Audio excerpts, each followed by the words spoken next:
en este webinar. En honor al tiempo, vamos a ir empezando. Les voy a ir a presentar un rato. Romy, si me ayudas. Hoy vamos a hablar sobre el comercio justo y la sostenibilidad.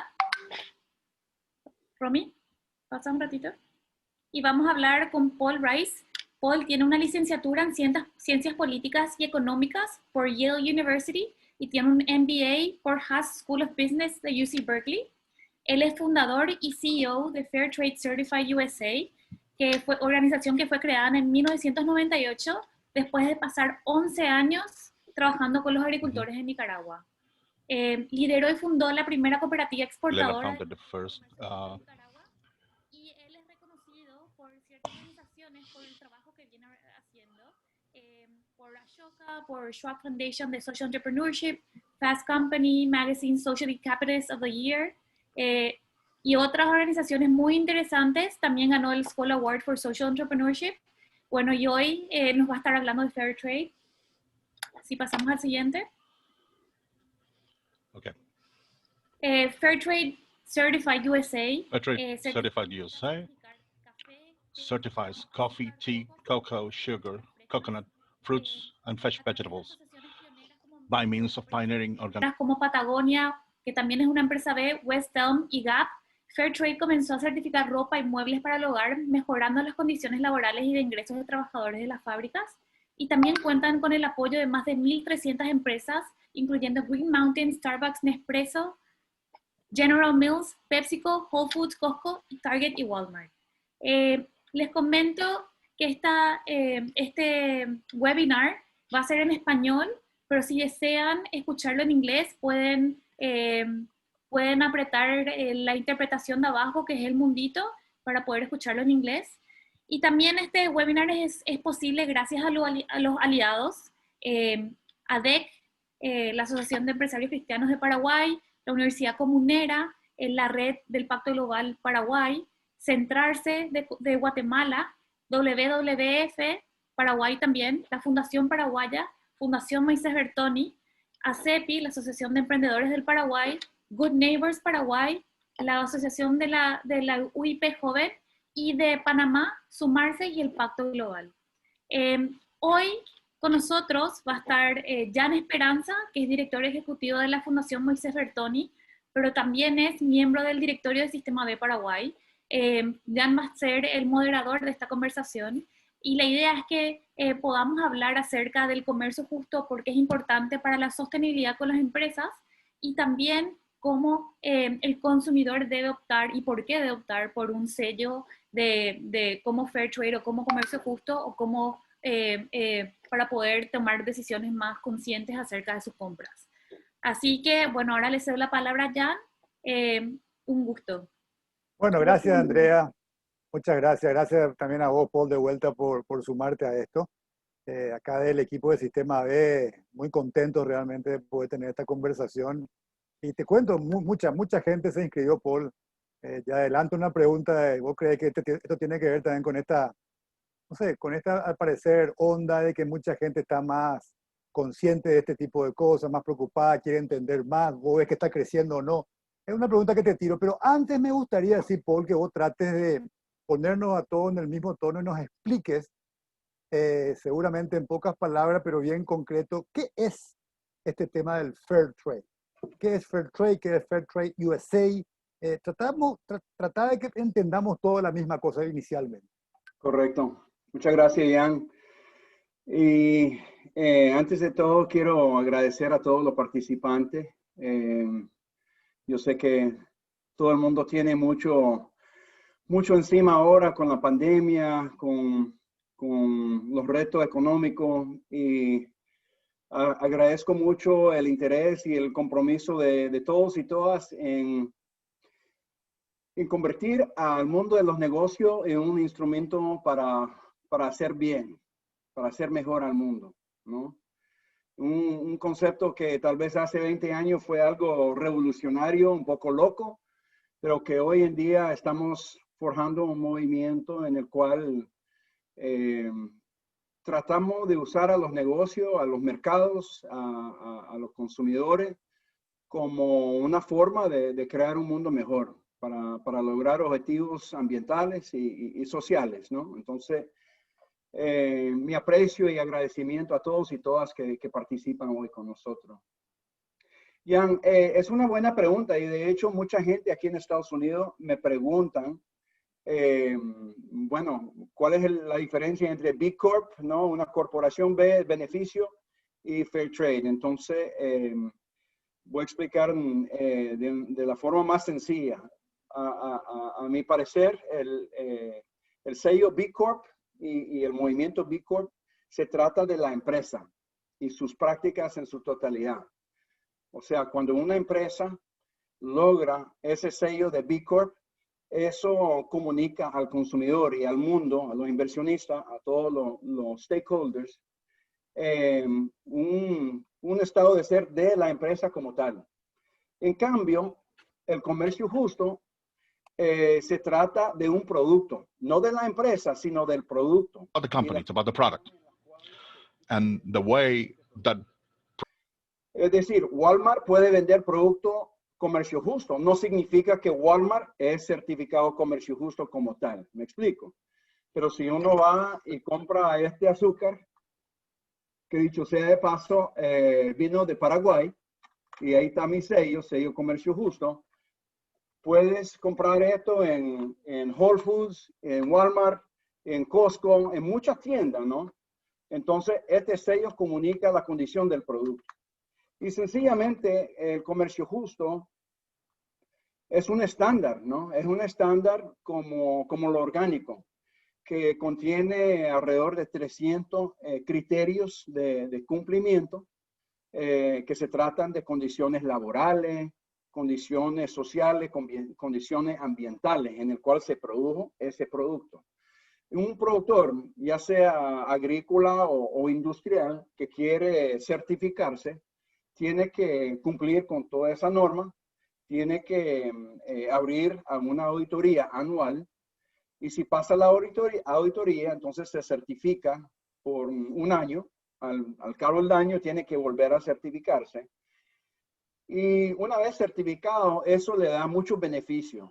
Sobre todo, el beneficio de recibir un sobreprecio, una prima, le llamamos en el léxico nuestro la prima comercio justo, ¿no? Un sobreprecio por encima del precio del mercado que se regresa al productor, o en caso de una to fábrica. the producers, or in the case of a big farm or a factory, it goes back to the workers, and they need to get organized democratically and create a committee and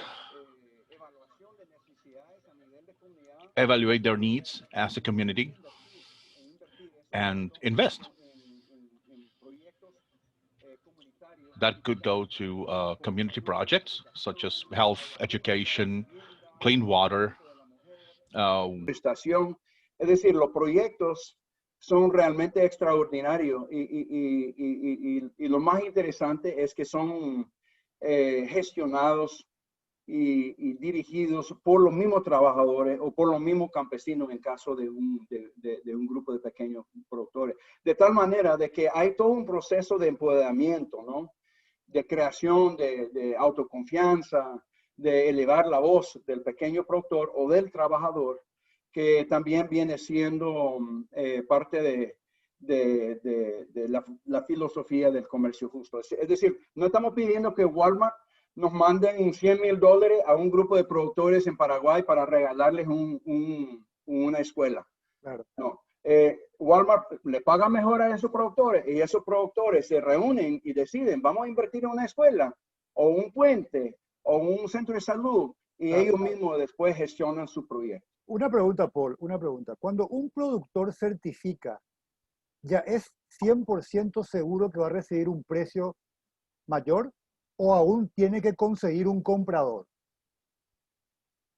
No sé si entendiste más o menos la lógica. Ya es Buena pregunta. 100% seguro, yo certifico y ya tengo la seguridad de que alguien me va a comprar y me va a pagar algo más, o no necesariamente.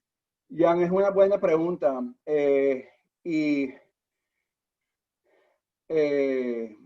La respuesta es que es un modelo de cambio basado en la demanda. ¿Qué significa? Que tiene que haber un comprador que pague mejor. Entonces, esa es labor de mi equipo aquí en Estados Unidos, reclutar empresas que están dispuestos a pagar el precio comercio justo y poner el sello en el paquete, ¿verdad? Entonces, hoy en día tenemos aquí en Estados Unidos más de 1,400 empresas afiliadas, entre ellas las más grandes de la economía norteamericana, pero más sin embargo, el problema, o mejor dicho, el reto más grande para el crecimiento de nuestro movimiento es crecer la demanda. Entonces, hoy en día, la mayoría de los productores de comercio justo venden alrededor de la mitad de su cosecha a un comprador comercio justo y reciben el sobreprecio sobre esa porción de su cosecha. El resto lo venden a términos de mercado, ¿no? Y realmente siempre andan buscando y pidiendo a nosotros que busquemos nuevos compradores para ayudarles. Claro, entonces todo inicia cuando hay compradores, digamos, cuando hay empresas que dicen, bueno, yo estoy dispuesto porque tengo también consumidores que van a seguramente comprarme, y ahí inicia todo el proceso. Y un poco parte del trabajo de ustedes es ampliar esa cantidad de empresas que están dispuestos a pagar más por este sello de comercio justo. Es así entonces, ¿no? Exactamente. Tal vez, si me permite, puedo describir un poco más la función de la organización que dirijo yo. Sí, por favor. Porque Fairtrade USA juega un papel como de eje en el movimiento de comercio justo aquí en Estados Unidos. Entonces, tal vez vale la pena explicar nuestro papel. Somos una ONG, una organización sin fines de lucro. Nos fundamos hace 22 años. Yo soy el fundador. Comencé solito con un grant de $100,000 de Ford Foundation.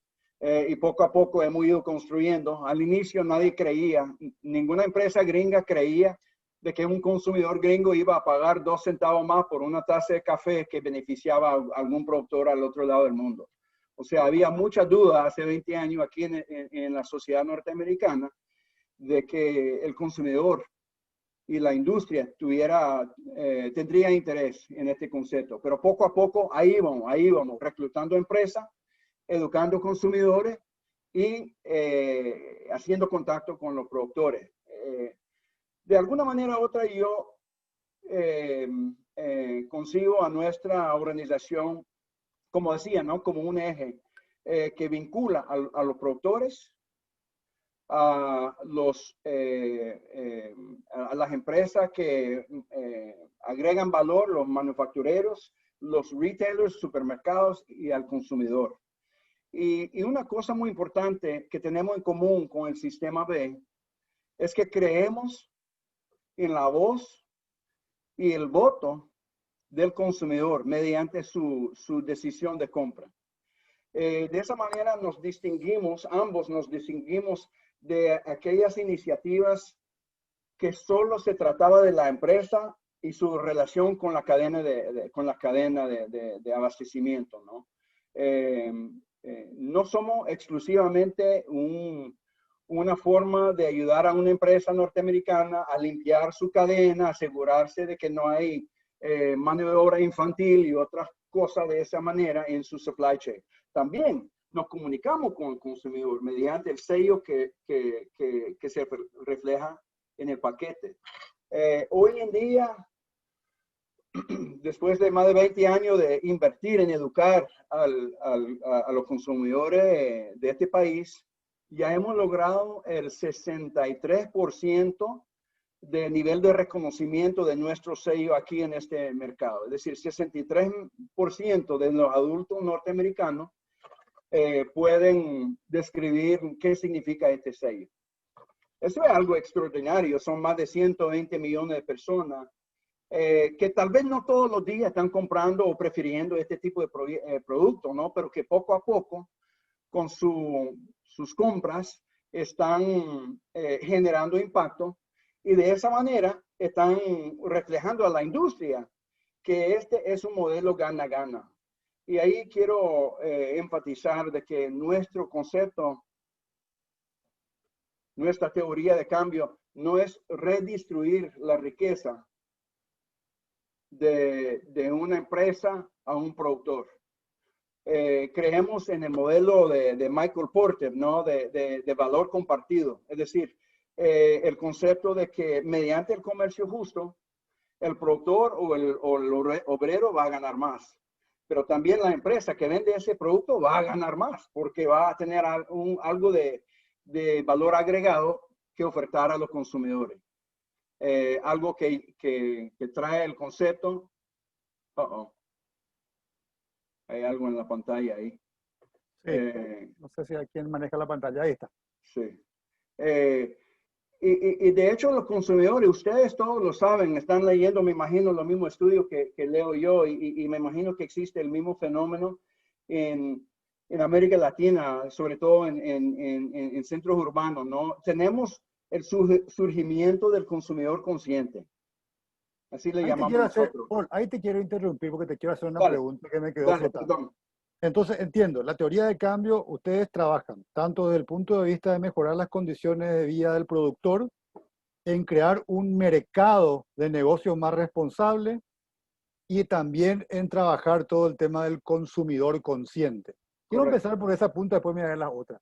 Dijiste algo interesante, dijiste, prácticamente unas 120 millones de personas en los Estados Unidos, 63%, entiende lo que es este sello. Por lo tanto, yo puedo asumir que entiende la importancia que tiene esto para consumidores y ese tipo de cosas.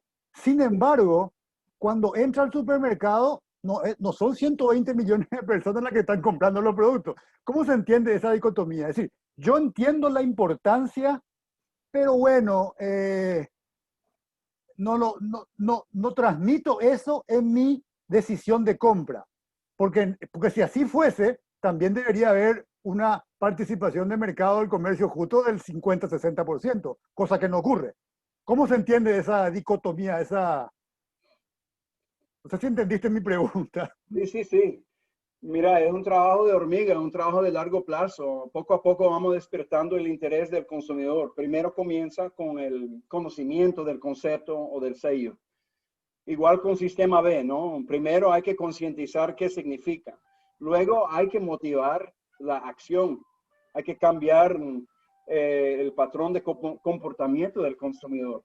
Y en este sentido, cuando uno lee los estudios sobre la psicología del consumidor consciente, vemos que el consumidor consciente en su mayoría no solo buscan eso, también buscan calidad, también buscan precio, también buscan conveniencia. ¿Verdad? Entonces hay que conjugar los diferentes elementos de la decisión de un consumidor. Te puedo decir que yo, como un consumidor consciente, yo necesito que los productores estén en la tienda que tengo aquí a una cuadra de mi casa, porque yo no tengo tiempo para manejar 15 minutos a Whole Foods, donde va a haber más oferta de diferentes productos de comercio justo.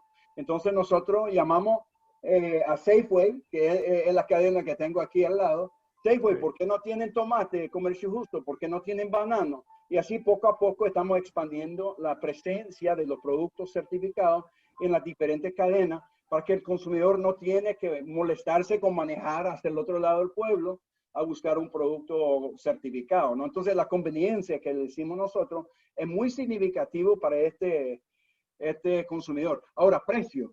Mucha gente me pregunta, bueno, ¿cuesta más un producto de comercio justo? Típicamente un producto comercio justo puede costar al consumidor unos centavos más, pero normalmente cae dentro de la banda de precio con un producto de calidad parecida.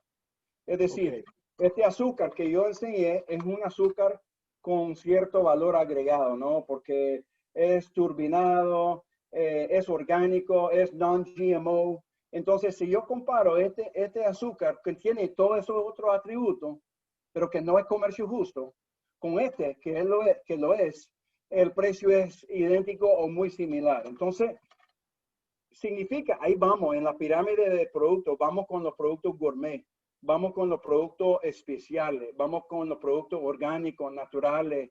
Ese es el segmento de mercado más atractivo para nosotros, también para Sistema B, más atractivo en este momento del movimiento. De aquí a 10 años va a ser mucho más masivo, pero aquí en este momento el nicho de mercado o el segmento de mercado no es, digamos, el producto masivo de baja calidad que se vende a un centavo, ¿no? Por libra o algo así. ¿Me explico? Sí, te explica. ¿Y qué más o menos, qué penetración de mercado tienen los productos comercio justo, con sello comercio justo? Puede variar por producto, pero en general, para entender más o menos eso. ¿Qué porcentaje? Sí, Mira, en Europa, donde comenzó el movimiento, y no mencioné pues la historia, pero comercio justo como un fenómeno de mercado tiene mucho más historia en Europa. Y yo diría que los consumidores europeos son tal vez más avanzados, más conscientes que los consumidores gringos en ciertos temas de sostenibilidad y aspectos sociales, ¿no? Entonces, en Europa, en muchos países, el porcentaje de mercado para café, para banano, para chocolate, el porcentaje de mercado de comercio justo ha llegado a 20, a 30, hasta 40% del mercado. En Suiza, hoy en día, más del 50% de todo el banano que se consume a nivel nacional es certificado comercio justo. Pero claro, es un mercado muy chiquito, ¿no? Aquí en Estados Unidos comenzamos más tarde y es un país mucho más grande, mucho más disperso, con mucho más cadenas de supermercados. Entonces, ha sido más lento. Para ser concreto, en el caso de café, que fue el primer rubro que lanzamos hace 20 años, tenemos alrededor de 6% de todas las importaciones de café el año pasado, que son más de 200 millones de libras de café, ¿no? O sea, no es un poco de café, es bastante café, pero igual, a fin de cuentas, es 6% del mercado. Y en los otros rubros, azúcar, cacao, frutas, verduras, andamos por 1 a 2%.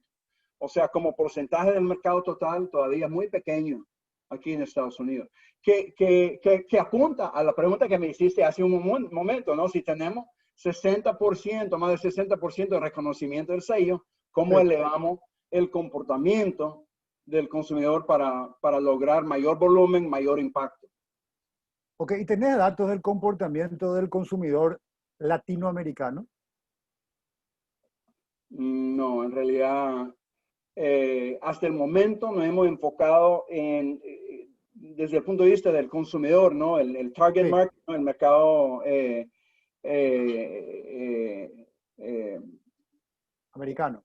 El mercado primario en el cual estamos trabajando es el mercado norteamericano, cuando se refiere al consumidor. No sé, a mí me interesaría mucho conocer pues los datos de Ciudad de México, de Bogotá, de Buenos Aires, los diferentes centros urbanos de América Latina. Atrevo a decir que hay un surgimiento de este fenómeno también, ¿no? Del consumidor consciente.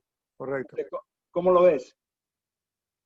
Buena pregunta. Vamos a tirar la pregunta porque tengo otra acá. Incluso me gustaría que la gente vaya participando. De hecho, está participando. Algunos ya están preguntando, Paul, cómo se puede contactar ahí con usted. Hay una respuesta ahí. Pero pongamos la pregunta en el chat a ver qué piensa la gente. Acá también hay muchas empresas B, que están sintiendo ese crecimiento o es muy marginal. Esto es solamente, tengo entendido que no, para productos alimenticios. No, comenzamos con productos alimenticios, ¿verdad? Comenzamos con café. Y yo en mi vida anterior, yo viví en Nicaragua por 11 años. Es por eso que me como la S y tengo el acento tan raro que tengo, ¿no? No es mi culpa. Fui a Nicaragua directo de la universidad cuando tenía 22 años. Pensaba que iba a quedar por 1 año o 2 trabajando con productores y luchando contra la pobreza. Y me quedé 11 años. Me casé con una nica, ahí tuvimos a nuestro hijo y me hice Pablo. Mi alter ego es Pablo. Y tiene bigote y usa bote de cowboy. Y bueno, pues cuando tomo mis traguitos me convierto en Pablo de nuevo. Entonces, cuando era Pablo y cuando vivía en Nicaragua, trabajaba con campesinos productores de café, ¿no? Y organicé una cooperativa exportadora de café, la primera cooperativa Comercio Justo en Nicaragua.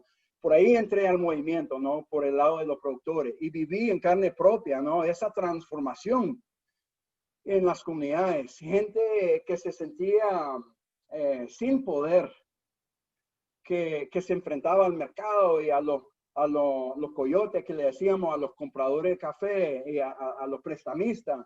El campesino con 1 hectárea o menos se sentía sin poder, pero organizamos una empresa con más de 3,000 familias y logramos exportar a términos comercio justo, logramos un sobreprecio a la gente y eso generó un proceso que, bueno, esa cooperativa ahí está todavía y en Nicaragua tenemos más de 100,000 campesinos organizados en diferentes cooperativas de comercio justo. Entonces, para mí, tengo, además de sangre, tengo café en las venas, entonces por eso cuando vine a Estados Unidos a lanzar comercio justo aquí en este país, comenzamos con café y después fuimos expandiendo a otros rubros de comida. Pero hace como 8 años tuvimos algunas empresas en la industria de ropa que nos decían que el modelo de certificación social que tenían no funcionaba, que realmente no sabían qué estaba pasando en la fábrica en Vietnam, en India, en los diferentes países del mundo.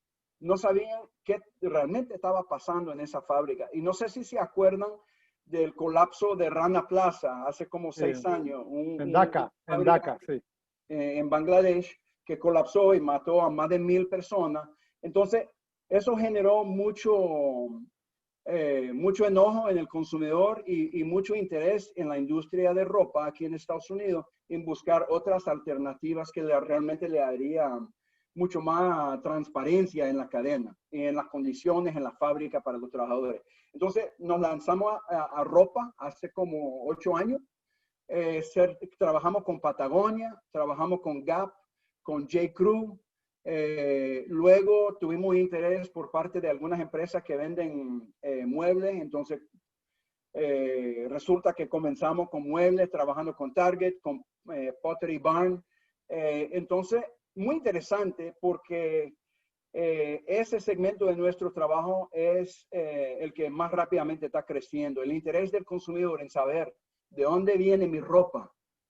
Ha habido como mucho enfoque, ¿no? En fast fashion, ¿no? Y en las condiciones, en la fábrica, de tal manera de que yo tengo mucha esperanza que nuestra certificación en lo que es ropa y muebles y productos industriales va a crecer mucho más en la década. Pero ya existe, Paul, ya existen, digamos, prendas certificadas Fair Trade. Sí, sí. Ah, ok, ya existe. Una pregunta acá de paso nomás, porque veo un comentario. Que sea Fair Trade no significa necesariamente que sea orgánico, ¿verdad? Orgánico no es igual a Fair Trade. Es un aspecto nada más, no significa, no son sinónimos, ¿verdad? Correcto, no todos los productos comercio justo son orgánicos. Okay. Muchos lo son, ¿no? Y llevan los 2 sellos. En general, alrededor del 60% de todos los productos que se venden aquí en Estados Unidos con el sello comercio justo también lleva el sello orgánico. En nuestro estándar no obligamos a la certificación orgánica, pero sí requerimos mucha práctica de lo que se podría llamar una agricultura sostenible, ¿no? Reducción de químicos, uso de fertilizante o abono natural, orgánico, manejo de agua, manejo de suelo, en fin. Sí se puede decir que de por sí un sello comercio justo sí representa características no solo laborales, sino también ambientales. Pero ya el salto a la certificación orgánica es otro paso que apoyamos, pero no requerimos. Ok. Y ahora quiero volver entonces a la otra punta. Hablamos algo del consumidor consciente. Vamos a la punta de vuelta del productor, donde todo empezó para vos. Acabas de contar esta historia tan... Bueno, en realidad yo pensaba que era el Fair Trade lo que te dejó muchos años en Nicaragua, pero ahí ya me enteré que no fue precisamente el Fair Trade. Fue una nica. Gracias por el piropo. Bueno, pero digamos ahí empezó todo. Ahora la pregunta que te hago es, Claro, en tu teoría de cambio vos hablas en Fairtrade USA de comunidades prósperas, resilientes, que mejoran su calidad de vida. Esta cooperativa que empezó contigo y mencionaste que lograron vender un producto de comercio justo, casi más de 20 años después, es una cooperativa próspera, estamos hablando de gente que dejó la pobreza, estamos hablando de gente que mejoró su calidad de vida. En otras palabras, ¿podemos probar que funcionó esto después de 20 y algo años, Paul? Sí, voy a agarrar un paquete aquí. Este señor y su esposa, ese es Santiago y Hermelinda. Santiago fue uno de los pioneros que se juntó al esfuerzo de organizar a la cooperativa en 1993. Él tiene 1 hectárea de tierra. Produce más o menos 15 a 20 sacos de café al año. Cuando se organizó, debía dinero a los prestamistas locales. Él nació en la pobreza, solo estudió hasta el 2º grado, apenas leía y escribía, pero no logró estudiar más allá del 2º grado. Doña Hermelinda igual. No había esperanza de que sus hijos estudiaran más allá de la primaria. Cuando se afiliaron a la cooperativa y comenzamos a exportar su cosecha a compradores comercio justo, no toda la cosecha, ¿no? Pero tal vez el 10%, después el año siguiente el 20%, poco a poco fuimos creciendo. Eso trajo un oxígeno a su comunidad y a su familia en términos económicos, de tal manera que ellos decidieron crear un fondo de beca para mandar a los hijos a la escuela, porque en Nicaragua la escuela es gratis, pero no puedes ir a la escuela si no tienes zapatos en los pies y un uniforme. Entonces, el fondo de beca era para pagar los uniformes, para los libros, para el bus. En fin, era como $200 al año por niño. Pero eso fue el voto de la comunidad, vamos a poner dinero en un fondo de beca. Hoy en día, bueno, eso permitió que la hija menor de Santiago, Yolanda, pudiera seguir estudiando. Ella fue la primera niña en toda la comunidad en graduarse de la secundaria. Primera vez que una mujer de esa comunidad gradúa de la secundaria. Ella siguió estudiando también gracias a una beca de la cooperativa, de Fondo del Comercio Justo. Estudió biología, terminó su licenciatura, regresó a la comunidad. Hoy en día es jefa del laboratorio del centro de salud de su área, ¿no? La hija de ella, la Mari, que es nieta de don Santiago y doña Hermelinda, la nieta es una fiera, como decimos nosotros. Ella ojalá va a ser presidenta de Nicaragua algún día, porque es chispa, motivada. Y cuando hablamos de empoderamiento de la mujer, ¿qué significa eso? Bueno, ahí está, en lo concreto, es darle la posibilidad real para que una niña rural pueda soñar y aspirar a algo más que ser campesina, esposa de un productor. Y ahí hay muchos niños y niñas en esa comunidad que están estudiando, que están tomando agua limpia, porque también invirtieron en un pozo para traer agua limpia a la comunidad, porque no había. Entonces, yo no te podría decir que Santiago está manejando una camioneta ahora, no. Es un modelo de transformación generacional. Yo no conozco a ningún campesino que comenzó pobre y hoy en día está manejando camioneta gracias al comercio justo. No es eso. Pero sí, los hijos y los nietos están logrando una vida completamente distinta a lo que comenzaron sus abuelos con este movimiento. Acá hay una sugerencia que me parece interesante, porque yo te hablé de la teoría de cambio de Fairtrade. Tal vez si vos mismo nos explicás cuál es esa teoría de cambio que abarca todo este conjunto de productores, consumo consciente.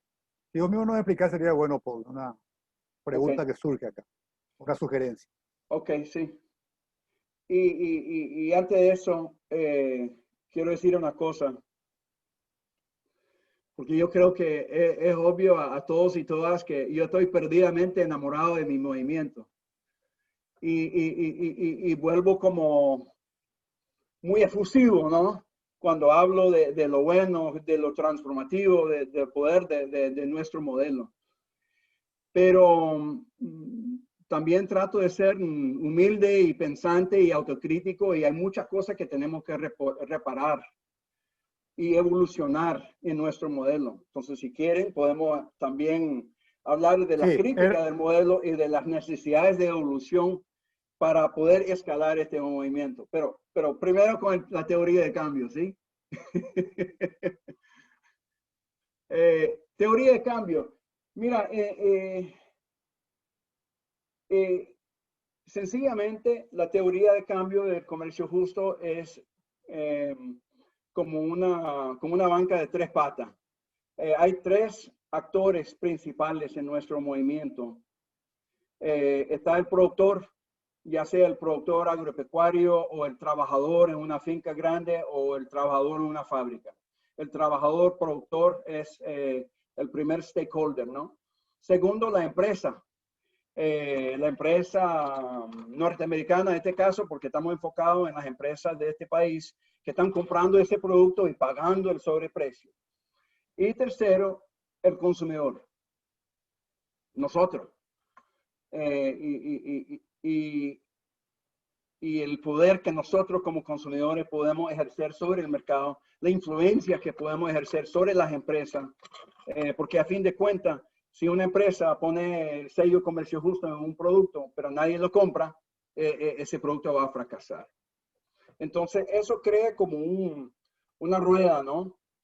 Fortaleciendo las capacidades de los productores mediante capacitación, asistencia técnica, alianzas que invierten en esos productores.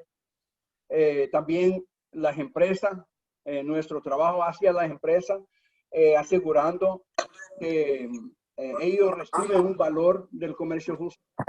Y finalmente el consumidor y todas las campañas de educación. Entonces, más o menos en ese consiste el trabajo de nosotros y el modelo de cambio, ¿no? Dirigiendo servicios y apoyo a esos tres actores principales. Perdimos allá. Sí, acá salí un rato, parece, no sé qué pasó, hubo una especie de... Pero ya murió enseguida. No, una pregunta que estoy leyendo, Paul, es de un agricultor que dice que hace rato están intentando realmente también entrar en esta dinámica, pero que el consumidor, un poco la pregunta que vos también nos hacías, digamos, le da prioridad básicamente al precio. Entonces pregunta él, bueno, ¿cómo avanzar hacia ese tema de crear un ambiente o un espacio, una demanda de mayores consumidores conscientes, como vos le llamás? Perdón, no te oí, no te entendí bien. No, claro. ¿Qué tipo de cosas hacer con respecto a esa punta del consumidor más consciente? Porque acá el reclamo que estaba haciendo alguien, la pregunta es, no se ve ese comportamiento en el consumidor latinoamericano en los productos alimenticios mencionados. Ah, ya. Entonces, ¿cómo despertar el interés? Sí, ¿cómo despertar? Sí. En América Latina. Exacto. Ya. Mira, no sé, no lo he estudiado, pero puedo ofrecer algunas ideas. Nosotros aquí en Estados Unidos, para educar y motivar al consumidor, tuvimos, yo diría, se podría decir, una estrategia de aire y una estrategia de tierra.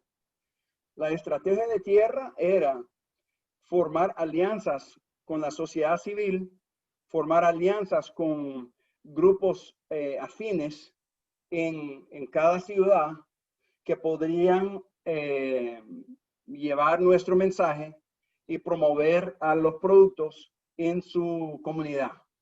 Entonces, estamos hablando de universidades, o sea, estudiantes organizados en universidades. En todas las universidades aquí hay grupos de estudiantes que están organizándose alrededor de la justicia social o de la sostenibilidad. Entonces, formamos alianza con esos estudiantes para llevar adelante a nuestro mensaje. Igual con las iglesias, igual con los sindicatos, con las ONGs. Es decir, identificamos en cada centro urbano principal 10 o 20 o 30 grupos locales que podrían aliar con nosotros y educar a su gente. Porque mira, hay un problema en el mundo. Ustedes lo saben y lo enfrentan en el movimiento del sistema B. Hay mucho problema, pero el consumidor no sabe qué hacer. El consumidor sabe que hay cambio climático, sabe que hay pobreza, sabe que estamos luchando contra muchos problemas en el mundo, pero no sabe qué hacer. ¿Qué puedo hacer yo? Yo soy una persona nada más, mi voz no se escucha, pero sí se escucha a través de la compra, ¿no? Un paquete, una libra de café, un banano, uno por uno, ¿no? Podemos ir ejerciendo un cambio positivo. El consumidor está muy interesado en modelos positivos o en acciones positivas que pueden ejercer un cambio. Entonces, por lo menos eso fue la experiencia nuestra. Estos grupos aliados en las comunidades fueron muy abiertos y atrevo a decir pues que parte de la expansión del sistema B de Big Corp aquí en Estados Unidos viene del mismo movimiento de base, ¿no? Ok, ese es de tierra. De aire, bueno, medios sociales, PR en media, ¿no? Siempre buscamos en los primeros años, porque fue antes de la expansión del Internet, nos lanzamos en 98, entonces en los primeros años siempre tratábamos de colocar artículos en el New York Times, en el Wall Street Journal, en las diferentes en los diferentes medios de comunicación. Hoy en día hacemos mucho con medios sociales, de tal manera que podemos pues llegar a todos los consumidores, porque de hecho ahora estamos en casi todas las tiendas del país, entonces ahora se trata de llegar a los consumidores en cualquier rincón del país con nuestro mensaje. Entonces para América Latina yo diría a lo mejor sirve lo mismo, ¿no? Comenzando con un centro urbano, haciendo alianza con universidades y otros actores afines a los ideales de comercio justo y sistema B. No Una sé, pregunta, ¿cómo? una idea. No, pero me parece muy interesante tu idea realmente. ¿Y cómo ustedes conectan de alguna manera a ese consumidor en su cabeza, en su mente, con lo que está generando a partir de la compra de su producto? A ver, fíjate, por ejemplo, en el tema ambiental. Mucha gente conecta a hacer algo cuando ve una imagen, incluso catástrofe. Ve una inundación muy fuerte, ve los glaciares que se están derritiendo, ve la imagen del oso ahí atrapado en un pequeño bloque de hielo, como que asusta, digamos. También se utiliza eso, como que te genera una especie de shock. Y decir, bueno, yo tengo que apoyar esto. El Fair Trade, ¿cómo vincula lo que hace en las comunidades con lo que va a hacer ese consumidor? ¿También utiliza esto o qué utiliza? Tratamos de no fomentar los sentimientos de culpabilidad. Okay. Las investigaciones que yo he leído en cuanto a la psicología de la sensación de culpabilidad me lleva a concluir que no es una emoción muy útil para ejercer un cambio de comportamiento que dure. Lo que nosotros queremos mutuamente, ¿no? Sistema B, comercio justo, lo que estamos buscando es una conciencia que dure, ¿no? Que cambia la vida de alguien, que alguien permanentemente busca cómo convertir a sus compras en un instrumento de bien, en un instrumento de cambio en el mundo. Entonces eso se motiva más por la esperanza, por la inspiración, por el placer. O sea, no es casual de que nosotros trabajamos con empresas que producen productos de alta calidad. Queremos que el comercio justo se asocie con la calidad del producto, ¿verdad? Entonces, nunca vas a ver en nuestro sitio de web, por ejemplo, imágenes de niños con hambre. No vamos ahí. Aunque eso es obviamente parte de la motivación para mucha gente, proteger a los niños o resolver el problema de hambre.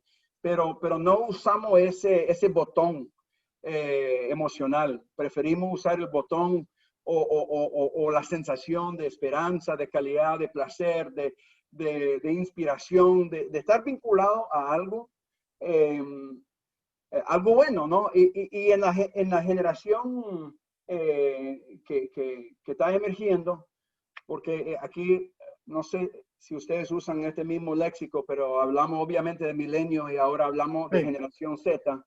La sí, generación Z, que son los consumidores de 20 años, mi hija tiene 21 años, ella es generación Z. Ellos lo que buscan es algo sostenible, pero también cool. Tiene que ser cool, tiene que ser, claro.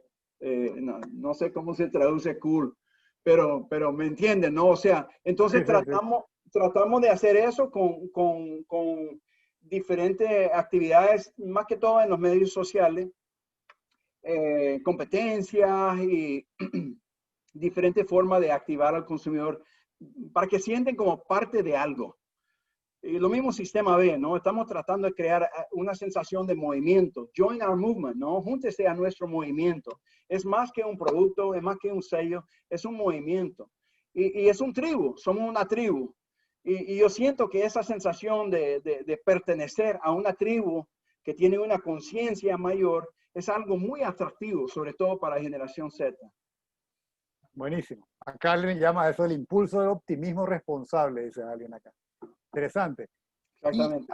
ahora, Paul, hablamos un poco también de la punta entonces del consumidor, la punta del productor. El tema de las empresas, el medio, digamos, las empresas que son lo que intermedian entre esas dos puntas, donde también ustedes trabajan, según vos explicaste, la teoría de cambio. Y claro, uno puede pensar de que las empresas obviamente funcionan en función a lo que la demanda está pidiéndoles. Pero también las empresas tienen cada vez más poder para ir instalando cosas. Sí. Yo muchas veces pienso, en el mundo hay más de 7.000 millones de consumidores, nosotros hay más o menos unos 1.500 millones de productores, pero unas 300 empresas dominan prácticamente 3/4 del comercio mundial. Sí. Está muy concentrado el poder de estos 7.000 millones de consumidores y 1.500 millones de productores, digamos. Entonces uno podría pensar, pareciera ser más fácil tratar de cambiar las 300 empresas que trabajar, que también lo hay que hacer, el consumo consciente de 7.000 millones, digamos. Sí. Y no sé si vos coincidís, pero empiezan a haber como una presión también muy grande hacia estas empresas. Vos sos parte de Schwab's, todo el tema del capitalismo del stakeholder que le llama Klaus Schwab, o Sí. el Business Roundtable que saca un nuevo statement en Estados Unidos, o Larry Fink que le envía una carta a los CEO del mundo diciendo empresas con propósito. ¿Te parece que eso empieza a moverse con mucho más fuerza y las empresas están compelidas a hacer, independientemente de que la demanda pueda existir o no todavía muy fuerte, empiezan a hacer algo al respecto? ¿Te parece que hay una oportunidad ahí importante? ¿Qué hacen ustedes ahí? Sí, es muy interesante la pregunta y de hecho,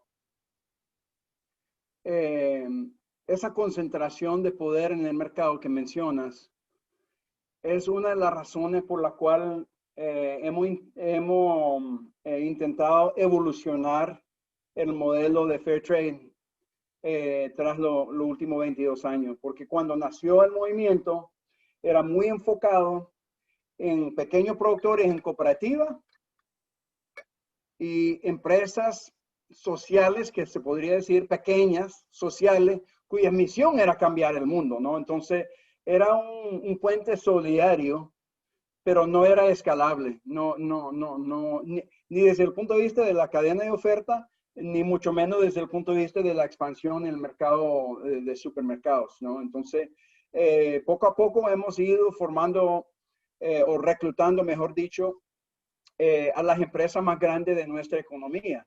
Comenzando en el año 3 de esta iniciativa, cuando reclutamos a Starbucks a juntarse con nosotros. Ahora, Starbucks solo lanzó un café comercio justo. Apenas representa el 5% de su volumen total.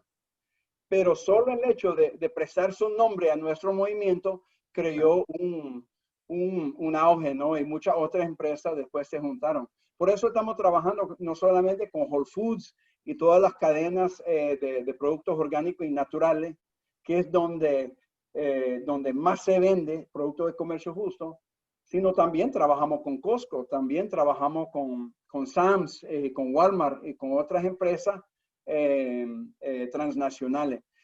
Mucha gente en el movimiento social tienen alergia a trabajar con transnacionales, ¿no?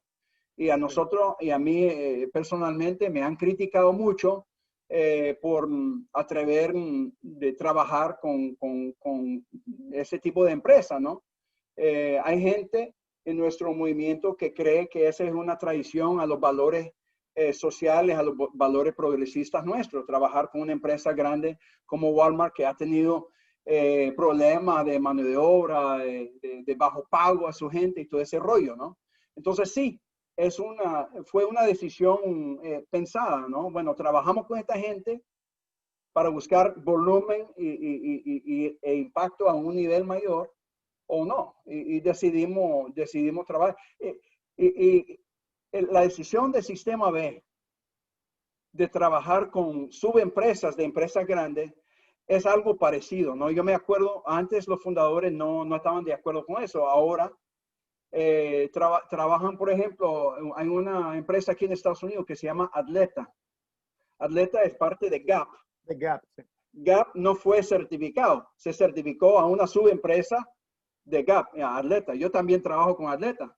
No certifico Blue Jeans Gap, pero certifico Blue Jeans de Atleta. Entonces, el mismo concepto, ¿no? Tomamos decisiones, Sistema B, comercio justo, tomamos decisiones estratégicas a veces para evolucionar el modelo y en nuestro caso fue una decisión estratégica tratar de reclutar a estas empresas grandes. Trabajamos con Nespresso. Y Nespresso ahora está buscando certificación Sistema B. Trabajamos con muchas empresas grandes y comparto contigo que la estrategia de crecimiento tiene que ser push and pull, ¿verdad? Tiene que ser empujar y también jalar. Necesitamos que las empresas empujan los productos comercio justo hacia el consumidor, pero también necesitamos que el consumidor lo demanda y que lo pide. Y de esa manera podemos crecer el mercado más rápidamente, a mi manera de pensar. ¿Y cuál es la crítica esa que sí que te hacen el riesgo? Porque claro, como vos mismo explicabas, la naturaleza del Sistema B es la empresa total la que certifica. En este caso es un producto y se corre el riesgo de una suerte de green dash social wash. Algo así sería el riesgo, digamos. Sí. De que también te puedan utilizar como movimiento para, con uno o dos productos, poder tratar de mejorar un poco mi reputación. Sí. ¿Y cómo trabajas en el problema? Sí, cuando nosotros trabajamos con una empresa, formamos un contrato, ¿verdad? Hay un contrato formal y dentro de ese contrato hay mucho control sobre la forma que ellos publican y promueven al comercio justo. Entonces yo tengo un contrato con Walmart, pero Walmart no puede ir al pueblo a decir, bueno, somos una empresa comercio justo, porque no lo son. Venden productos comercio justo, ¿verdad? Puedes encontrar azúcar comercio justo en Walmart, pero Walmart como tal no es comercio justo. Entonces, ese tipo de control, bueno, cualquier notificación de prensa, cualquier publicación o promoción que ellos hacen alrededor del comercio justo, mi equipo de mercadeo tiene que aprobarlo. Es algo sencillo. De esa manera controlamos por el overclaiming, ¿no? O el greenwashing. Pero de hecho, estas empresas son muy cautelosas. Ellos saben que porque tenemos un movimiento. Comercio Justo es un sello, es un producto, pero también es un movimiento social. Tenemos estudiantes en todo el país que comerían en vivo a cualquier de estas empresas si comienzan a hacer declaraciones falsas alrededor de este movimiento, ¿no? Entonces, de hecho, tener un movimiento, tener base social ayuda mucho en este tipo de conceptos. Correcto. Una pregunta que surge mucho cuando discutimos el tema de sustentabilidad, sostenibilidad, este tipo de cosas es, el mundo pasó por una especie de experiencia traumática que espero que solamente una vez en cada generación, no, en varias generaciones la pase, el tema del COVID. Y te lo pongo así rápidamente. Escenario 1, Eso hace que el mundo empiece a cambiar, la conciencia de la gente cambie, nos volvamos mucho más conscientes, empecemos a trabajar mucho más en muchos de los aspectos de sostenibilidad, porque fuimos choqueados por el COVID. Escenario 2, no necesariamente. Eso puede ser un wishful thinking. En realidad hay que recuperarse rápido, la economía tiene que volver a crecer, vamos a olvidarnos un rato de muchas de las cosas de sostenibilidad, ya después nos preocuparemos. ¿Dónde crees vos? ¿Con cuál escenario vos te quedás, Paul? ¿Y qué puede significar este traumático año o este traumático momento global para el movimiento Fair Trade, para el movimiento de la sostenibilidad en general? Buena pregunta. Mira, Ian, en este último año no hemos perdido ni un solo cliente por efecto de COVID. Cuando hablo de cliente me refiero a las 1,400 empresas con las cuales trabajamos. No hemos tenido siquiera una empresa que nos llega a decir, mira, desgraciadamente ya no vamos a seguir vendiendo productos comercio justo. Igual, no hemos tenido un productor. Trabajamos con, no mencioné esto, trabajamos con 1.6 millones de pequeños productores y trabajadores en 46 países en el mundo, en África, Asia y América Latina. No hemos tenido siquiera un solo productor de azúcar en Paraguay o fábrica de ropa en Vietnam que nos dijera, ya no podemos seguir con comercio justo por efecto de la crisis económica generada por COVID. Esa es la buena noticia, ¿no? La mala noticia es que obviamente esta crisis, la pandemia y la crisis económica impactó a muchas empresas a ambos lados de la cadena, ¿no? Tanto productores que se vieron con escasez de mano de obra por efecto de la pandemia o que vieron que la compra del mercado gringo se disminuyeron. Igual aquí Patagonia, por ejemplo, Patagonia hoy en día, el 80% de todo lo que vende Patagonia lleva mi sello. Patagonia tuvo que cerrar el 100% de su tienda. Las ventas de Patagonia el año pasado fueron pésimos. Obviamente eso impactó a las fábricas en Sri Lanka, en India, en Vietnam, donde ellos compran productos, ¿no? Entonces sí se vieron daños a ambos lados digamos, del mercado internacional, pero no veo un impacto negativo significativo a conceptos como comercio justo o sistema B. Al contrario, yo pienso que la crisis generó ciertas oportunidades muy interesantes. Y una de ellas, por lo menos aquí en Estados Unidos, subió mucho las compras en línea porque las tiendas estaban cerradas. Entonces, ya estaban año tras año, ¿no? Los consumidores compraban cada vez más por Amazon o por el Internet, ¿no? Hoy en día, mucho más. Hubo como un salto significativo. Cuando uno va a comprar algo en línea, hay una pantalla y por lo tanto hay mucho espacio para que un brand o una empresa eduque al consumidor acerca de los atributos del producto. Mucho más espacio en la pantalla que en una tienda, un supermercado donde normalmente no hay ninguna promoción, ¿no? Es el producto y su precio. Entonces, de hecho, estamos encontrando que el surgimiento de las ventas en línea están dando mucha oportunidad para que las empresas eduquen a los consumidores acerca de los atributos que lleva el producto, como es el sello comercio justo. Entonces, tenemos esperanza de que a lo mejor se puede hasta acelerar la venta de productos sellados, de productos certificados en estos años que vienen. Qué interesante, claro, la tecnología te permite mayor flexibilidad para mostrar cosas que puedan conectar al consumidor con eso. Pero más bien muchas veces la pregunta va de la parte más de la psicología del consumidor. ¿Te parece que un shock de este tipo genera un capitalismo más consciente?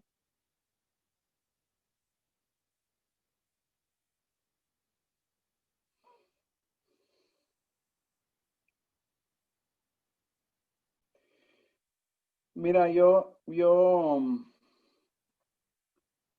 creo que sí. Esta pandemia ha tocado la vida de toda la familia, ¿no? Todos hemos perdido a alguien, todos conocemos a alguien Yo perdí a 2 amigos que murieron de COVID. Yo creo que a nivel mundial la sensación de solidaridad, de compasión, de conexión entre humanos se ha fortalecido a través de esta crisis. Y yo diría que eso inevitablemente tiene que apoyar a nuestros esfuerzos por crear una economía más humana, más solidaria y más consciente. Correcto, también una visión optimista.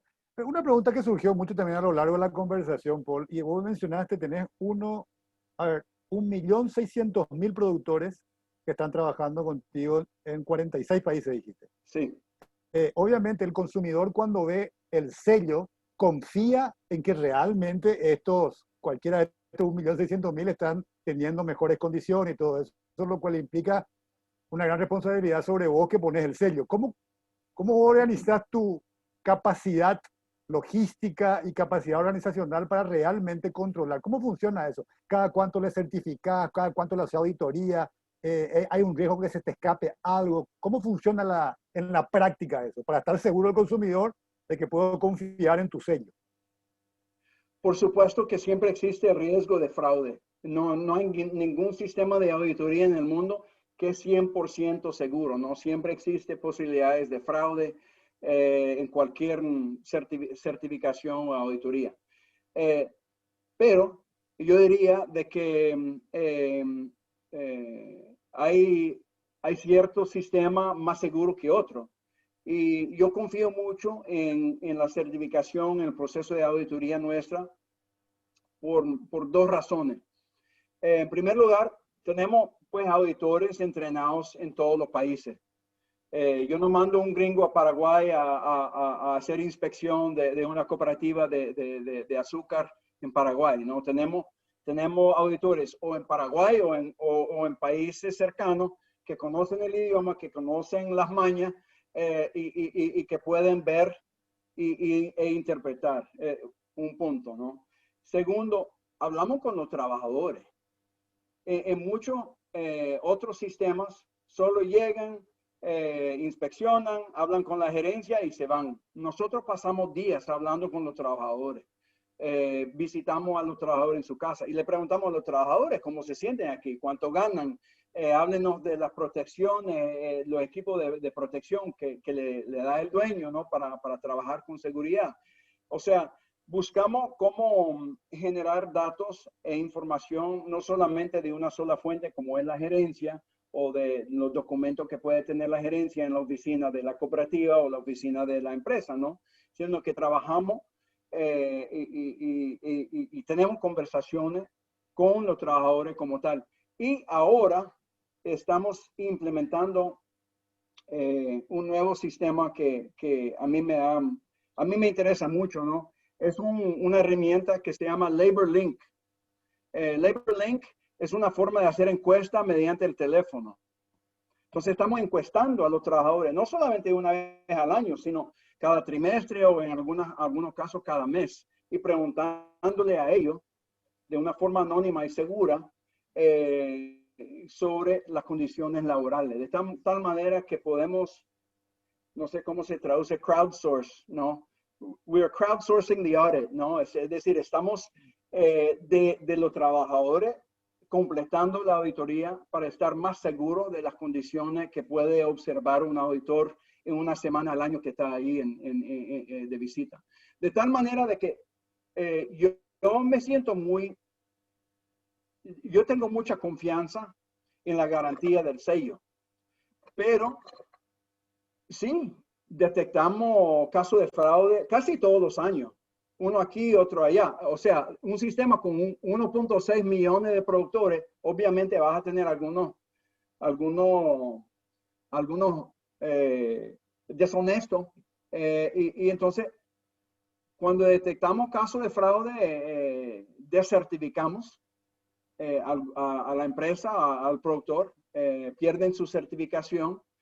Y hay consecuencias. Entonces todo el sistema sabe, hay consecuencias. Si vas a participar, vas a tener que adherir a la norma y cumplir con la norma y y recibir su auditoría. Entonces, el beneficio de estar en el sistema en cuanto al sobreprecio es una motivación tan atractiva que yo diría que la gran mayoría de los productores con los cuales trabajamos, pues, no se atreverían, pues, tratar de engañar al sistema porque perderían demasiado. Correcto. Ese sobreprecio, a grandes rasgos, ¿en qué orden está, Paul? El que recibe el producto. María Dolores me acaba de enseñar, crowdsource es colaboración abierta. Así es. Bueno, pues colaboración abierta. Gracias María Dolores. Muy amable. No puedo ver el chat y hablar al mismo tiempo. Yo sé sí, no te preocupes. No te preocupes. No, yo sé que el chat está muy lleno de muchas preguntas y contribuciones de todos los oyentes y agradezco a todos, ¿no? Desgraciadamente no tenemos 4 horas para esta conversación, pero agradezco, es muy obvio que están muy interesados y muy activos y agradezco pues la atención de todos y todas.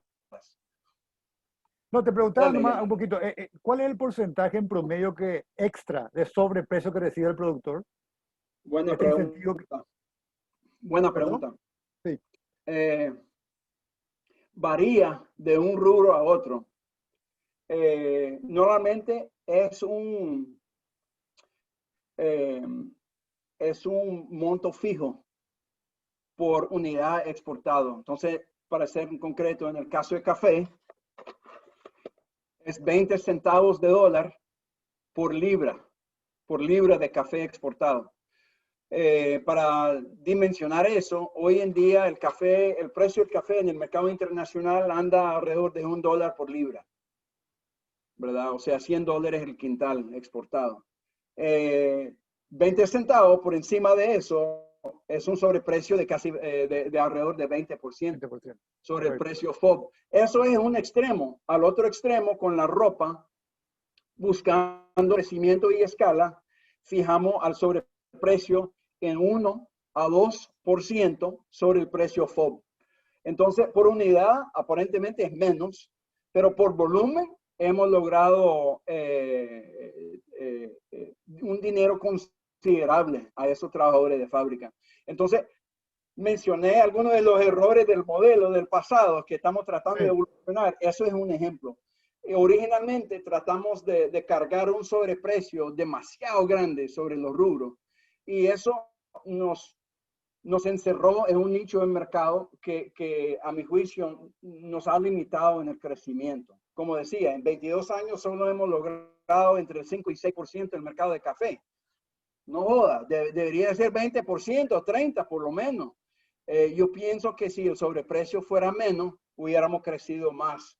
Y volumen por sobreprecio no equivale al beneficio total, ¿no? Entonces, estamos experimentando con los rubros nuevos, como es ropa, como es mueble, como es pescado. Lanzamos un programa de certificación de pescado hace un par de años y considero que right sizing the premium, ¿no? Es decir, fijando un sobreprecio más modesto, pero escalable para estas empresas, vamos a lograr un impacto mayor. Dicho sea de paso, me siento muy orgulloso, ¿no? de este dato que voy a compartir.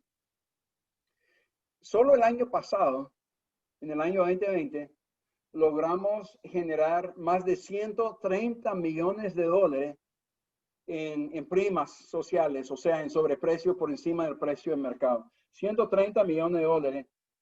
Y nosotros somos una ONG con un presupuesto anual de 20 millones de dólares. O sea, invirtiendo 20, generamos 130, que es un retorno social sobre inversión o sobre gasto bastante positivo, yo diría. ¿Y qué otras críticas tiene el movimiento, Paul? ¿Qué otras limitaciones o críticas vos escuchaste y qué responde ante ellas? Una crítica es que no hacemos lo que hace el Sistema B. O sea, hay mucha gente que diría, hay mucha gente que ha dicho, ¿por qué solo certifican al producto? ¿Por qué no certifican a la empresa que lo vende? Y y lo consideramos. Yo conozco a los fundadores de B Corp y hemos tenido pláticas en diferentes momentos tras los años de la posibilidad de una alianza mucho más estrecha, porque yo diría que tenemos una alianza filosófica. Somos guerreros y guerreras en una causa común, obviamente. Pero sí hemos explorado la posibilidad de que tuviera como un requisito alrededor de las empresas que quieren vender productos comercio justo. Al final no lo vimos conveniente forzarlo y poner una camisa de fuerza encima de las empresas que pueden escoger uno o el otro, pero que por X razón no puede hacer ambos. Pero sí considero que es un concepto muy interesante, ¿no? La intersección no solamente de sistema B y comercio justo, sino los otros atributos. Alguien preguntó si obligamos lo orgánico. También la misma pregunta. Hay gente en el movimiento orgánico que dicen, no joda, los comercios justos no están promoviendo suficientemente a lo orgánico. Entonces, esa es otra crítica, que no hemos tomado la decisión de obligar a nuestros productores a asumir otras. Lo promovemos, pero no lo obligamos. Eso podría ser otra crítica. Otra crítica muy sencilla, Jan, es, y esto viene por parte de inversionistas de impacto, ¿no? No sé si se traduce eso. Sí, sí, así es, está bien. Impact investors. Sí. O sea, mucho de esta gente a mí me dan lata por la decisión que tomé hace 22 años más de hacer esto mediante una ONG, una organización sin fines de lucro. Y hay una crítica por parte de algunas fundaciones y algunos inversionistas de por qué no nos convertimos en una empresa privada para poder recoger inversiones y así de esa manera crecer. Porque para mí es muy difícil recoger capital de crecimiento como ONG. Yo tengo dos fuentes de ingreso y a lo mejor algunos de los oyentes están como considerando el mismo tema, ¿no? O lanzo con ONG o lanzo con empresa privada. Yo tengo dos fuentes de ingreso. Uno es el ingreso ganado por la certificación, ¿verdad? O sea, las empresas, Patagonia, PepsiCo, las diferentes empresas que trabajan conmigo, nos pagan una pequeña tarifa por unidad certificada. Como quien dice, casi como un licensing fee, ¿no? Por usar el sello y como una comisión. Gracias, Rodrigo. Entonces, eso cubre el 80% de mis ingresos, ¿no? Más o menos 16 millones de dólares, 17 millones de dólares el año pasado vino de ingresos ganados por ese servicio que ofrezco a la industria. El resto viene de donaciones, contribuciones de la Fundación Ford, de la Fundación Rockefeller, de diferentes fundaciones que tienen programas y apoyan en este tipo de iniciativa. Pero uno podría decir, si fuéramos una empresa privada con 63% de reconocimiento del consumidor de nuestra marca y con 1,400 empresas que trabajan con nosotros y todos los factores, ¿no? Viéndolo. All these factors. I mean, just looking as a private investments. Y crecer de alguna manera más rápido. Entonces, impact investors are always giving me shit, man. Siempre me están criticando por la decisión. Pero, y yo, pues, tal vez hace 20 años pensaba que tenía que hacerlo como ONG para comprobar al mundo que no era por autointerés, ¿no? Que era por una causa más noble. Hoy en día no tengo ese prejuicio y me imagino que los oyentes tampoco, ¿no? Como empresarios sociales o emprendedores sociales que somos. Pero hay un factor especial en mi caso y es que nosotros somos, digamos, queremos posicionarnos en el mercado como una parte neutral entre productores, empresas y consumidores. Entonces, me ayuda mucho ser ONG en ese sentido. Me refuerza mi posición en el mercado, no como una parte interesado, financieramente interesado, sino como una parte neutral, comprometido con los intereses de todos los participantes. Sí. Entonces, me ha servido, pero a veces eso es lo que me quita sueño en la noche, pensando, puchica, si tuviera 10 millones de dólares para invertir ahorita en activar más consumidores, pues crecería más rápido. Eso es lo que estaba pensando. A ver, vos tenés 1.600.000 productores, 1.400 empresas. Mi pregunta iba a ser, ¿por qué no tenés 5 millones y 4.000 empresas? ¿Es porque tu capacidad es también limitada en el crecimiento? ¿Es porque las empresas tampoco todavía están respondiendo? ¿O porque el consumidor finalmente no compra? Por lo que me estás diciendo, tiene mucho que ver con tu propia capacidad. Podría haber mucho más productores y mucho más empresas queriendo entrar en eso, pero bueno, vos tenés también ciertas limitaciones para poder crecer. Y hay otros Fairtrade USA en otros lugares del mundo similar a lo que vos haces que puedan entonces ir haciendo crecer esto. Sí, hay otras iniciativas de comercio justo. De hecho, en todos los países de Europa hay una organización como nuestra, ¿no? Hay un Fairtrade Suiza, hay un Fairtrade Holanda, hay un Fairtrade Alemania, y ellos se juntaron en una federación que se llama Fairtrade Internacional y usan otro sello. El mismo concepto, el estándar muy parecido, pero el enfoque de ellos es Europa y en algunos otros países también, Australia, Japón, pero más que todo en Europa. Y nosotros fuimos afiliados con ellos por muchos años, pero por querer innovar el modelo y evolucionar el modelo, nos separamos de ellos hace como 8 años. Y entonces somos juntos, pero no revueltos con los europeos. Pero sí nos hacen cierta competencia. Así hay algunas empresas norteamericanas que usan el sello de ellos. Y está bien, pues es bueno tener competidores, ¿no? Con un espíritu, pues fraterno, ¿no? Por decirlo así. Entonces siempre existen otros modelos. También hay otros modelos que no se llaman comercio justo, pero que compiten con nosotros, como es la alianza Rainforest Alliance, que también certifica café y cacao. Lo consideramos como aliados, pero a la vez sí hay cierta competencia por clientes, por empresas. Normalmente, por lo menos aquí en Estados Unidos, una empresa escoge o voy con Fairtrade o voy con Rainforest o voy con otra iniciativa, ¿no? O sea, normalmente escogen, no hacen pues múltiples iniciativas sobre el mismo rubro. En cuanto a limitaciones de crecimiento, mira,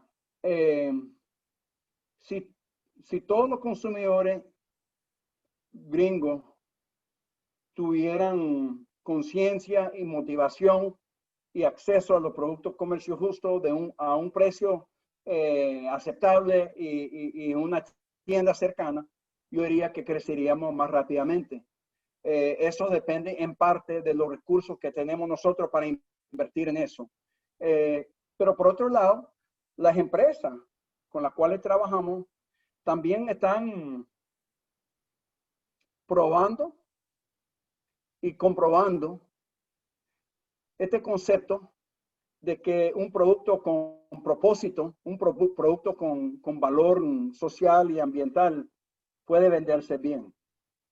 Esa hipótesis, o sea, había mucho escepticismo hace 20 años acerca de esa hipótesis, de que sí, el mercado, el consumidor quería productos sociales y ambientales. Hoy en día, mucho más gente, mucho más dirigentes de empresas están convencidos del valor para ellos, del valor compartido por vender productos con atributos sociales y ambientales. Pero no todo el mundo, ¿no? Hay que convencerles y hay que convencerles con hechos. Mucho he mencionado a Walmart en esta conversación y quiero aclarar, yo quiero mucho, yo aprecio mucho a la alianza que tenemos con Walmart. A pesar de todo, Walmart es una empresa que tiene mucho compromiso, que está formando mucho compromiso con lo que es valor compartido. Están haciendo muchas iniciativas positivas. Entonces yo no miro al pasado con una empresa, sino miro al presente y al futuro. Y con Walmart tenemos una iniciativa en juego ahorita que voy a compartir. Walmart está en un piloto ahorita con nosotros para certificar los tomates que compran de México. Es un volumen extraordinario. O sea, solamente con esta iniciativa con Walmart vamos a triplicar el volumen de tomates certificados en comparación con lo que se vendió el año pasado. Entonces, es una oportunidad increíblemente grande de llevar un producto con sello, con beneficio para los obreros en esa finca, al consumidor Walmart, que no es un consumidor élite, es un consumidor de clase obrera. Entonces, para mí, yo atrevería a decir que es un experimento, un piloto en la democratización de nuestro modelo hacia un consumidor más, de menor poder adquisitivo, ¿no? Entonces, tenemos un compromiso de ellos, de que si esto funciona, de aquí a un año estamos expandiéndolo. Entonces, eso refleja la mentalidad de estas empresas. Tal vez comparten valores y quieren que funcione el comercio justo, pero desde el punto de vista de negocio tienen que comprobar que funcione. Tienen que comprobar que el consumidor, al ver el sello en el tomate, lo compra. Y si hay sustento del consumidor, si las ventas siguen subiendo, una vez que tienen el sello, entonces confiamos de que el piloto va a ser un éxito y vamos a expandir. Entonces, en ese sentido,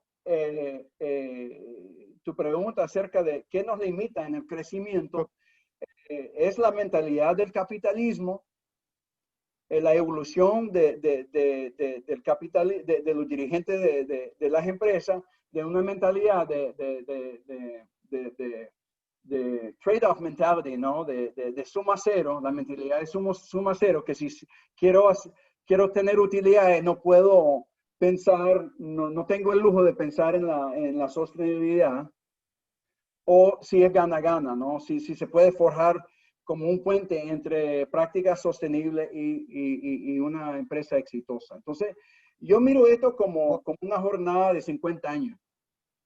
Buenísimo. We're playing the long game. No se examinen. Este es un maratón. Y tenemos que mirar a los cambios en la sociedad y en el capitalismo que estamos impulsando sobre las décadas, no sobre un año o dos. Genial. Bueno, vea, Polo, estamos quedando sin tiempo. Muchísimas preguntas. Ojalá tengas éxito de esto con Walmart. Alguien menciona acá, es como un país. Walmart tiene una facturación de más o menos 500 mil millones de dólares. Esos son 12 veces la economía del Paraguay. 12 veces la economía del Paraguay el año de facturación nada más. Así que realmente el impacto puede ser gigantesco. Agradecerte, Paul. Hay muchas preguntas vinculadas a cuáles básicamente los requisitos, el estándar. Yo creo que todo eso se puede acceder en tu página. Está todo muy claro. Uno puede entrar a ver ahí.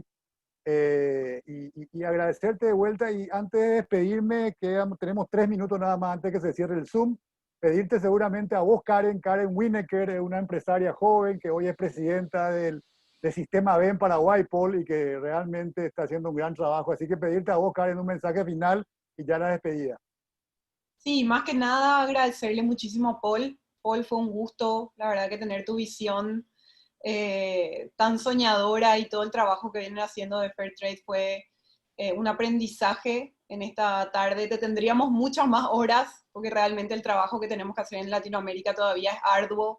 Entonces ese mensaje final de optimismo que nos dejaste, de que es realmente un trabajo a largo plazo, que no tenemos que desanimarnos, que tenemos que seguir confiando que es el camino. Y me encantó también tu visión de concentrarte en la cadena de valor y trabajar en eso, y porque hay muchas aristas para el cambio, entonces vos te concentraste en una y continuaste y perseveraste en estos años. Eso fue un gran aprendizaje para mí personalmente, para todos, así que nos dejas muy inspirados y con ganas de seguir trabajando con esa visión a largo plazo, Paul. Te agradecemos muchísimo tu tiempo. Mil gracias, Karen. Te lo agradezco mucho. Yo acabo de mandar mi dirección de correo en el chat. También a través de LinkedIn, si quieren conectarse conmigo, estoy a la orden. Yo sé que los participantes están dentro de nuestro movimiento. Me imagino que cada uno de ustedes o están tratando de dirigir o impulsar empresas sociales o están pensando en eso como una dirección de vida. Y yo los felicito y estoy a la orden para apoyar en lo que pueda. Yo tengo mucha esperanza y mucha confianza, de hecho, de que si el mundo de los negocios en el pasado generó mucho problema en el mundo, o por lo menos estuvo a un lado observando los problemas del mundo, pero no metiéndose a ayudar, eso fue el pasado. El presente y el futuro es nuestro, porque nosotros tenemos otra forma de pensar. Nosotros sí creemos que el mundo de los negocios puede ser un instrumento para hacer bien en el mundo, un instrumento para ayudar a la gente, a mejorar el nivel de vida de la gente, para proteger al planeta. Y hay miles de formas de hacerlo, ¿no? Y comercio justo, humildemente, es una forma, ¿no? Es un modelo de cambio. Pero hay miles de formas a través de las empresas que podemos formar. Y yo solo quiero felicitarlos a todos por estar en este camino, por estar en este movimiento. Y realmente ustedes me inspiran mucho. Yo miro en las caras aquí en mi pantalla a compañeros y compañeras aliados en una causa común, una visión común por un mundo mejor, en el cual el mundo Perfecto, gracias, Paul. no puede quedar a un lado. Entonces, gracias. Gracias, Ian. Gracias, Andrea. Gracias a vos. Gracias, Andrea, por invitarme. Me saludas a tu tío. Y bueno, gracias a todos. Gracias, Paul. Gracias a todos por haberse sumado. Gracias, Chao, Jan. hasta luego, hasta pronto. Y se portan Chao, bien, chao. ¿ah? Gracias.